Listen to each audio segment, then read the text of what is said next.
Hey y'all, it's Stephanie Ike Okafor, and I have a book coming out on August 27th, The Power of Your Dreams, a guide to hearing and understanding how God speaks while you sleep. Now, it's available for pre-order anywhere books are sold, available in both English and Spanish. Now, there's been this question about why a book on dreams, and I'm going to tell you three reasons why I'm so passionate about this book. But before we even get into that, this book is really an assignment for me. I wasn't looking to write a book on dreams. To be honest, I was actually looking to write a book about the relationship with Judas and Jesus and calling it a love story. And that could sound so interesting for you, but there's a revelation that I see in their relationship. But it became so clear to me that what the Lord was calling me to do was to write a book on dreams. I have had a history with dreams ever since I encountered the Lord. And some of you may know my story. At 9 years old, I had an encounter with an angel. And from that moment, it unlocked me to having encounters with the Lord and hearing the voice of the Holy Spirit. And a lot of powerful, life changing encounters have happened through dreams.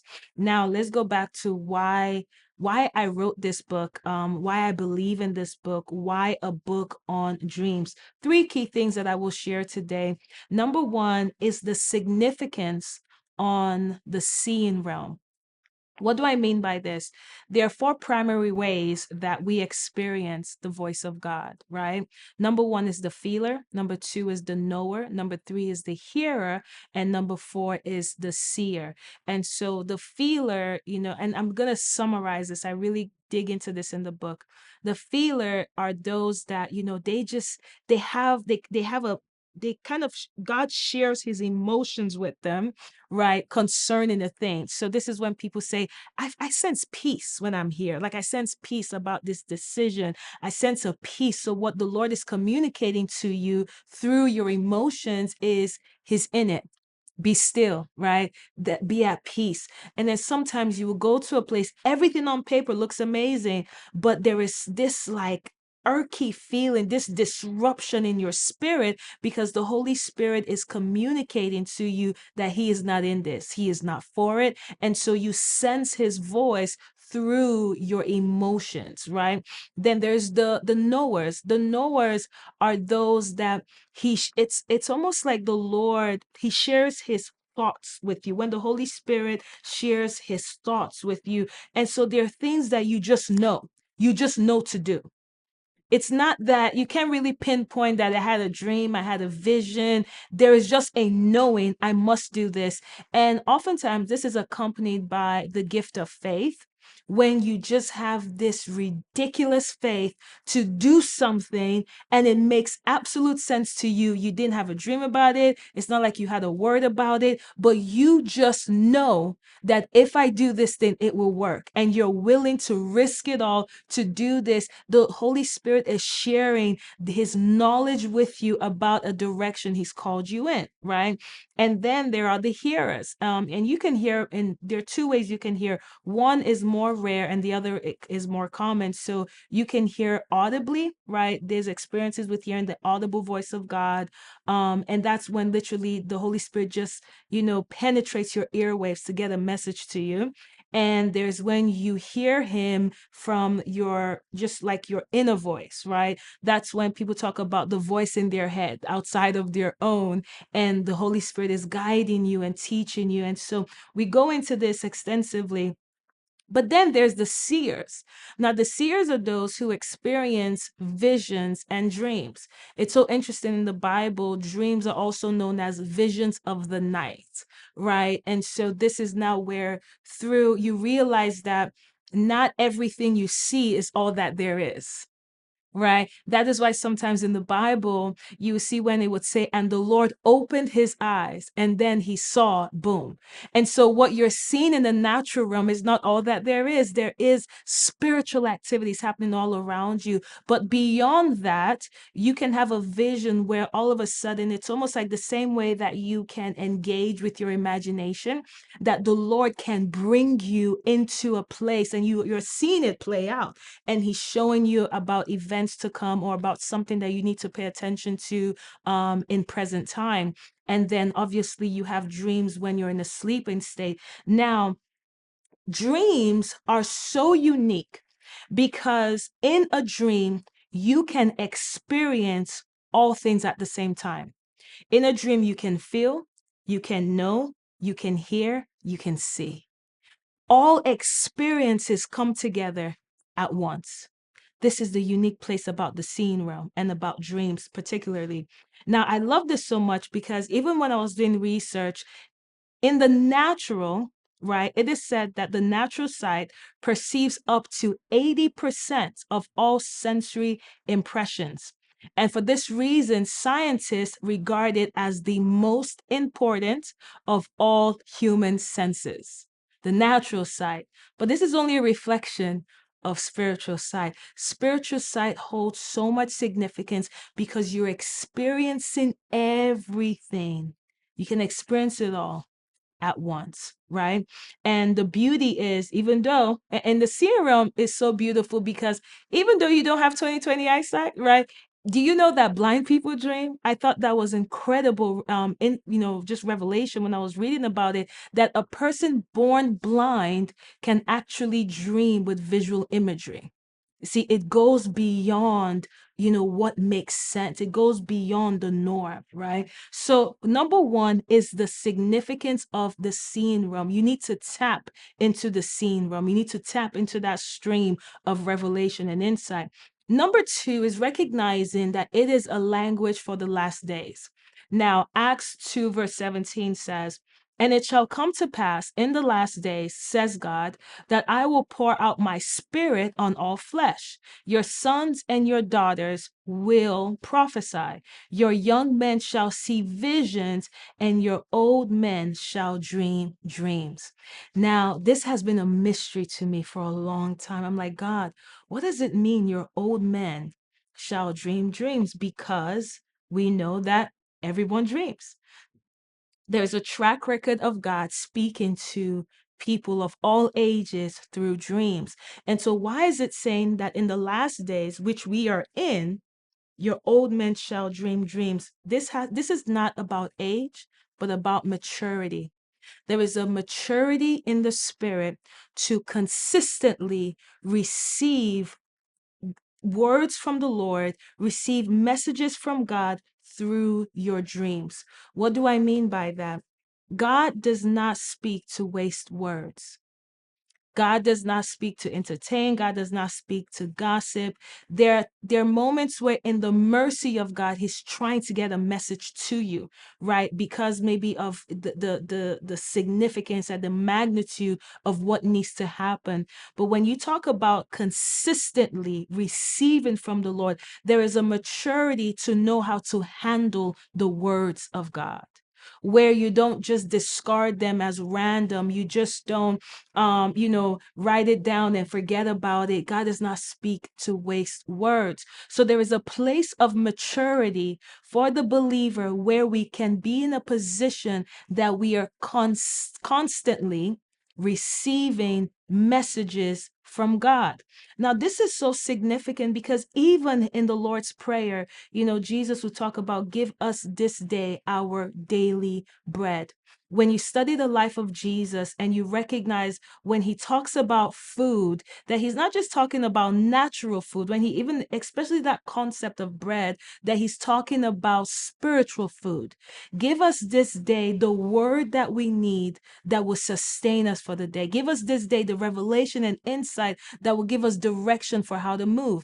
Even before we see the Lord's Prayer, why did the disciples ask Jesus to teach them how to pray? Because they saw that Jesus moved with such efficiency. He moved with such precision. He knew exactly what he needed to do in a day, where to go, who to heal, who to speak to. His life was not random. His life had precision. And so daily, when he would commune with God, he was receiving the daily bread for what he ought to do. That's why in the language of Jesus, he would say things like, "We must go through this town," right? "We must go here. I have need for this," because he's already received a download from the Father, and you can too. that you can be in a position where daily you can receive from God. One of the things that I strongly stand by is that each night is an opportunity to receive the will of God. Each night is an opportunity for God's will to be revealed. And each day is an opportunity for it to be lived out. You can receive his will at night. You can live it out in the day.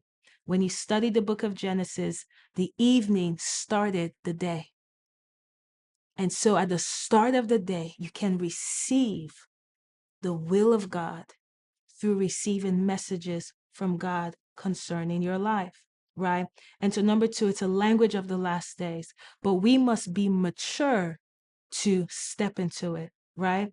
And these are the things that I'm teaching in the book. Number three, 1/3 of your life is spent sleeping. The average person sleeps for 26 years of their life. Do you realize that some people don't even live up to 26 years? And the average person sleeps for 26 years of their life. Here's the thing, you are never out of the presence of God. And God did not design sleep just for the body to gain rest. He also designed that state for you to also continue to commune with him, to continue to have encounters with him. You can make your bed an altar. That it's not just your body getting rest, but the place of communion can continue with the Lord.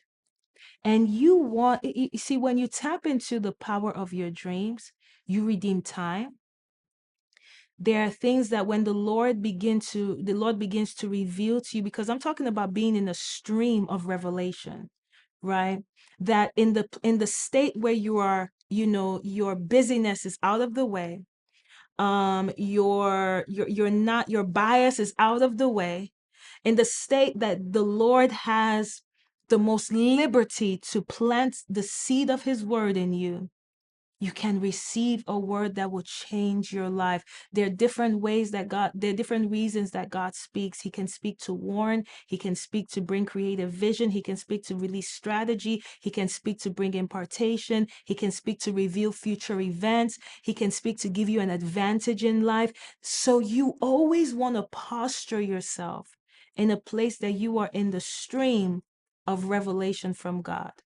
One of the things that, the Lord had spoken to me about, for example, ministry, and I didn't know how things were going to happen. I was just simply being obedient to his word. And one of the things that literally launched me into ministry was my first book. I wrote a book called Moving Forward. And that book came to me, the name of the book, the revelation for the book, and details concerning the book was an instruction I received from a dream. And when I woke up, I didn't just think it was random. I knew that there's been a consistent pattern of knowing that you don't play with the voice of God. And to discern, right, the difference. And that's another thing, because we talk in the book, we'll talk about how you can discern the difference between who sent the message. Was it God? Was it the enemy? Or did it come from you? Right? And that goes into the whole part of spiritual maturity. But it was a dream that gave me that revelation. And I remember waking up, praying into it. I'm like, God, my life feels stagnant, and you want me to write a book about moving forward? The Holy Spirit confirmed it. And I wrote that book, and that book became like the final puzzle piece that the Lord used to usher me into ministry. Right? But it came from a dream. There's so many stories I can tell you. God has saved me literally from death. Literally, not in like this hypothetical way or whatever. No, literally from death, because of a message he gave me through a dream. And there's so many things that the Lord wants to reveal to his people. You have to know that Jesus did not die for you to not speak to you. He desires to speak to you. He desires to commune with you on a consistent basis, right? And the beauty with dreams is you already dream. Every single night, everyone dreams. It's scientifically proven. The problem is you don't remember your dreams. And part of that is because, you see, sometimes when we think about dreams, we're thinking about, there's certain spiritual habits that we must be intentional with, right? Number one is prayer. And why I say prayer is for many reasons, but for example, have you ever been at a hotel? Maybe you traveled, you went to a hotel, you didn't pray before you slept there. You just went there, unpacked your bags, did your thing at night, you went to bed, and you had this weird dream. Sometimes people may have nightmares, people may have sexual dreams, people may have these weird dreams, and they're like, what is this? I haven't had a dream like this for a while. Do you know why? Because when you lay down on that bed, spiritually, you were engaging with the spiritual activity of what took place on that bed prior to you. That's why people have these experiences in hotels. You may have experiences in your friends' homes, that when you go to certain places, there are certain types of dreams you have. Now, if the spirit behind the people that were there were, of the enemy, you may have very weird, demonic, just strange dreams. So there's spiritual habits that we have to be intentional about, right? When you wake up, keeping yourself in the presence where you receive the dream. Sometimes we wake up and immediately we go to our phones, and we're next thing we're on social media, and we're out of the place where we received the dream. And that's why, if you notice, the moment you wake up, it's almost like if you don't write the details right there and then, it just starts fleeting. And you're like, oh my gosh, I remembered my dream this morning, but I can't remember it because you came out of the posture of where the dream was planted. You started getting involved in activities and things like that. But if you wake up and you stay in that spiritual place, you engage with the Holy Spirit, then there are things that would be so fresh in your mind where you have full recollection. But prior to that, there are other habits that we indulge in that we don't realize. You see, just like in life and in dreams, your habits can either be the source of your limitation, or it can be a key to encounters as it pertains to dreams. Why do I say that? Because there are habits that you do, your nighttime and waking habits, that you're not even mindful of. For example, sometimes people would go to bed with the TV on, right? You fall asleep watching something or listening to something. And what you don't realize is that whatever you're watching or you're listening to, you're not just watching the thing, right, as entertainment. Your spirit is also engaging with the spirit that influenced what you're watching. That's why sometimes, people would be watching like something crazy, and then they start having these weird dreams, and they're like, what the heck is going on here? And then those types of dreams may even continue because you went to bed with opening your spirit to whatever spirit influenced that media, right? And so if you don't see the importance, rather, and the weight that your habits carry in influencing how you hear from God, that is where the enemy comes to bring deception. Like, oh, if here's what people normally say: if a dream is so important, I'll remember it. It doesn't work like that. There are things that God will do out of his mercy, right? Where he may even cause you to have a reoccurring dream because he's like, you really need to get this message. But every single day is an opportunity for you to hear from God. But your habits can either be your limitation, or it can be the key to your encounter. And so, we're going to be talking about habits, but I'm excited about this book, for many reasons, but especially that people will come into a revelation of the voice of God in their sleep. You'll redeem time concerning your life, that there are things that would be made known to you outside of, sometimes your schedule is your prison. Your busyness becomes your prison, right? That outside of that, that there is this place when you sleep, that you can have encounters with God. There are different dreams that hold different meanings that will cause you to begin to question, like, wait, what am I in? Where am I involved in? For example, one of the hardest things to discern for a believer is spiritual manipulation. What I mean by that is when a believer is in a church and the spirit behind the church is not the Holy Spirit. I know that could sound weird by itself, like, but what? Don't aren't they saying Jesus? People, even in the Bible, the Bible talks about false prophets. Why does the Bible have to talk about it? Because it's not going to be that obvious, right?